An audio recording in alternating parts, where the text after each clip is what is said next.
The summer of 1977 was meant to be a celebration in New York City. The city was preparing to commemorate the bicentennial spirit that had swept across America the year before, but instead found itself gripped by fear. As darkness fell each night, young couples avoided parked cars, women cut their long dark hair short, and parents kept their children indoors. The reason for this paralyzing terror had a name that struck fear into the hearts of 8 million New Yorkers: the Son of Sam. For 13 months, from July 1976 to August 1977, a lone gunman stalked the streets of New York City, targeting young people with a .44 caliber revolver. His crimes weren't just random acts of violence. They were calculated attacks that would forever change how America viewed urban safety and serial crime. This is the story of David Berkowitz, the postal worker whose twisted delusions and murderous rampage turned the city that never sleeps into a city that was afraid to dream. The nightmare began on a humid July night in 1976 in the Bronx. Donna Lauria, an 18-year-old medical technician, was sitting in a car with her friend Jody Valenti outside Donna's apartment building on Beer Avenue. They had spent the evening at a disco in New Rochelle and were winding down their night, chatting about typical teenage concerns: work, relationships, and plans for the future. At approximately 1 a.m. on July 29, 1976, a figure approached their vehicle. Without warning or provocation, the stranger pulled out a .44 caliber revolver and opened fire through the passenger side window. The attack was swift and brutal. Donna Lauria was killed instantly, shot through the neck. Jody Valenti survived but was critically wounded, shot in the thigh. The gunman disappeared into the night as quickly as he had appeared, leaving behind a crime scene that would baffle investigators and mark the beginning of one of New York's most notorious crime sprees. Detective Sergeants Joseph Coffey and Charles Henry of the NYPD were among the first investigators on the scene. What they discovered was puzzling. This wasn't a robbery gone wrong, a crime of passion, or gang violence. The victims didn't know their attacker, had no enemies, and nothing had been stolen. The randomness of the attack suggested something far more sinister: the possibility that this was the work of someone who killed for the sake of killing. The .44 caliber bullets recovered from the scene were unusual.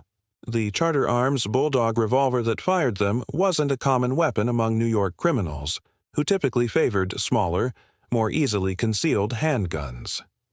This detail would later prove crucial in linking what initially appeared to be separate, unrelated crimes.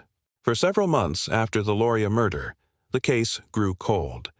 Then, on October 23, 1976, the killer struck again.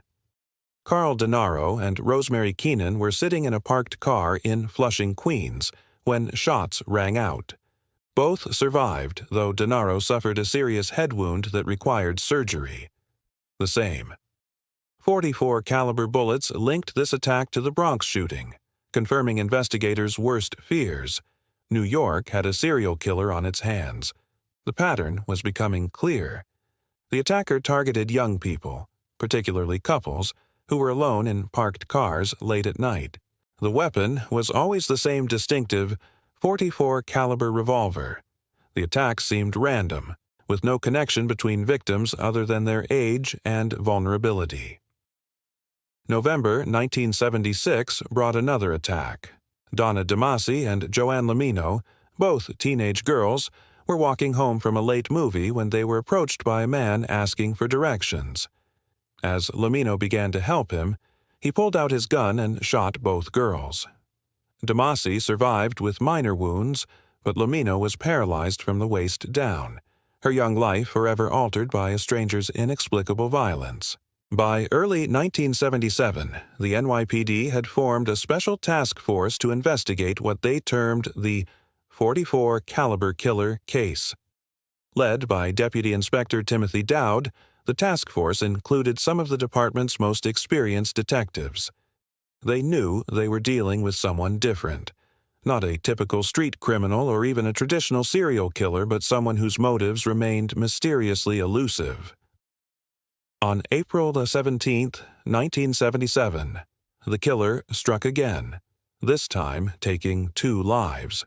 Valentina Suriani, an 18-year-old student, and Alexander Esau, 20 years old, were shot to death while sitting in a parked car in the Bronx.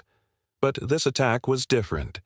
It came with a message that would transform the case from a local crime story into a national media sensation. Near the bodies, police discovered an envelope addressed to Captain Joseph Borelli, the commanding officer of the detective squad investigating the case. Inside was a rambling, handwritten letter that provided the first direct communication from the killer. The letter was filled with bizarre religious references, threats against the people of New York, and a signature that would become infamous: Son of Sam. The letter read in part, "I am deeply hurt by your calling me a women hater. I am not, but I am a monster. I am the son of Sam. I am a little brat. When Father Sam gets drunk, he gets mean. He beats his family. Sometimes he ties me up to the back of the house. Other times he locks me in the garage. Sam loves to drink blood." "Go out and kill," commands Father Sam. The letter continued with threats. "I love to hunt, prowling the streets looking for fair game, tasty meat. The women of Queens are the prettiest of all. I must be the water they drink. I live for the hunt. My life. Blood for Papa." The discovery of this letter marked a turning point in both the investigation and the public's perception of the case. The killer wasn't just a random shooter. He was someone with a complex, if delusional, internal narrative. The Son of Sam moniker captured the public imagination and fear in a way that .44 caliber killer never had. The release of selected portions of The Son of Sam letter to the press created an unprecedented media circus. New York's tabloid newspapers, led by the New York Post and the Daily News, plastered the story across their front pages day after day. Headlines screamed warnings about the Son of Sam stalking the city's streets, and the case became a cultural phenomenon that extended far beyond traditional crime reporting. The media coverage had several unintended consequences. First, it spread panic throughout New York's 5 boroughs, particularly affecting young people and couples. Discos and restaurants reported dramatic drops in business as people, especially young women, avoided going out at night. Hair salons were flooded with requests from brunette women wanting to dye their hair blonde, based on the mistaken belief that the killer only targeted women with dark hair. Second, the massive publicity generated thousands of tips and false confessions that overwhelmed the police task force. Every day brought new leads that had to be investigated, stretching the NYPD's resources thin and slowing the progress of the actual investigation. Third, the coverage inspired copycat crimes and hoax letters. The task force received hundreds of letters claiming to be from the Son of Sam, making it difficult to distinguish authentic communications from the killer from the many fakes. The summer of 1977 was a perfect storm of urban anxiety. New York City was already struggling with financial crisis, rising crime rates, and social unrest. The Son of Sam killings added another layer of fear that penetrated every aspect of city life. The killer seemed to sense the city's vulnerability and escalated his attacks. On June 26, 1977, Salvatore Lupo and Judy Placido were shot while sitting in a car in Bayside, Queens. Both survived, but the attack continued the pattern that had terrorized the city for a year. Then came the attack that would prove to be the killer's undoing. On July 31, 1977, Robert Violante and Stacy Moskowitz went on their first date to a movie in Brooklyn. Afterward, they drove to a quiet spot near the Verrazzano Bridge to talk and get to know each other better. At approximately 2:35 a.m., the Son of Sam found them. Both victims were shot, with Moskowitz dying from her wounds and Violante losing sight in one eye and partial sight in the other. This attack was different for several reasons. First, it took place in Brooklyn, expanding the killer's territory.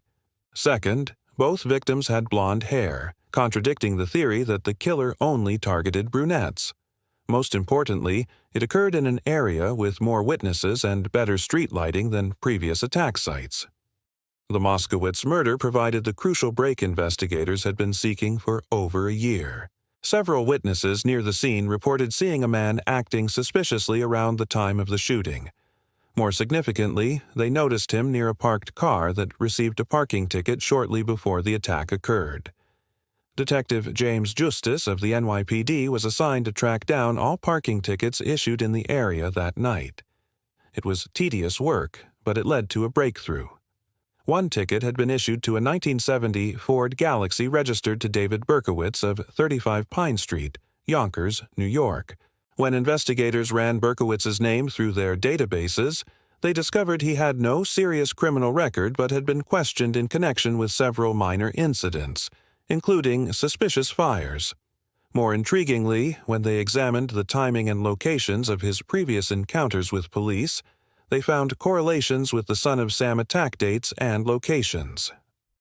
On the morning of August 10, 1977, detectives conducted surveillance of Berkowitz's Yonkers apartment building.